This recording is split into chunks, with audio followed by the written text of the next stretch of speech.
So on track already for the RAC Pall Mall Cup. The very, very large entry. There's 43 cars altogether on this magnificent grid that's been attracted for this second Pall Mall Cup race of the year. There was one at the Donington Historic Festival at the start of the year. The grid was set during some rather damp conditions this morning, but it's now somewhat drier. The 2x2 formation comes up to the start line and accelerates away now up towards Abbey for the first time.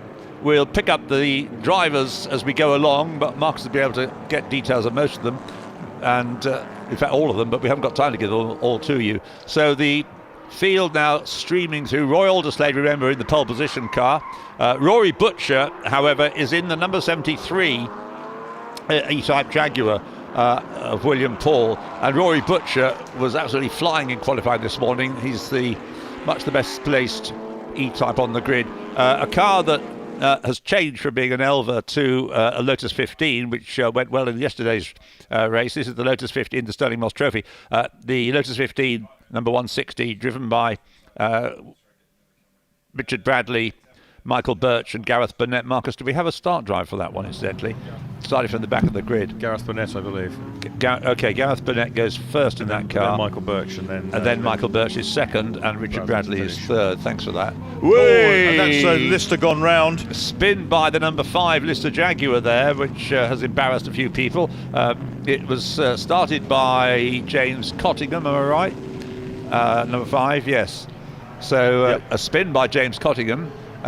Fortunately, some very quick reactions by Rory Butcher in the E-Type meant that I think there may have been a slight clip, but it was James Cottingham who now, he's got 3 hours, so between him and Max Girarda, they may be able to make up that ground, but he'll be dropped to the tail end of the field, I would have thought, as a result of that at Luffield.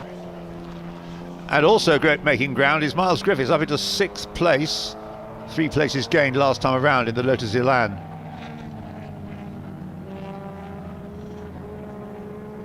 In fact, I think he's ahead of the Pochgiol Cobra as well now.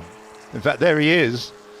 So Miles Griffiths is in 4th place, but he's not far off being... No, 5th place. He's not far off being 4th and then 5th. 4th and then 3rd, I mean. Miles Griffiths in the Elan right on the tail there of the E-Type, switches to go behind the red Daytona, the Michael Cullen Daytona Cobra. He's going to dick them both, isn't he? He's got one. He's got one, and he's round the outside. Oh, he's made wonderful it. Stuff. Superb. And Elan can outbrake an E-Type at that point. So let them carry on with their battle, but passing the pair of them, and now waving a wheel in the air as he goes through the loop is Miles Griffiths in the pale blue Lotus Elan in now 3rd place, and chasing after the Lotus 15, Gareth Burnett. Lotus Elan, a car, Lotus of the 1960s, the Lotus 15, a car of the latter part of the 1950s. A spin there by the Austin Healey, number 58. That's David Stanley. So James Cottingham in the number 5 Costin Lister has got the fastest lap of the race. He leads by 6.2 seconds from Gareth Burnett in the Lotus 15, with Miles Griffiths in the Lotus Elan in 3rd place, number 472. In 4th place is 66, Jeremy Cottingham. In 5th place is 69, Michael Cullen in the red Daytona Cobra Coupe.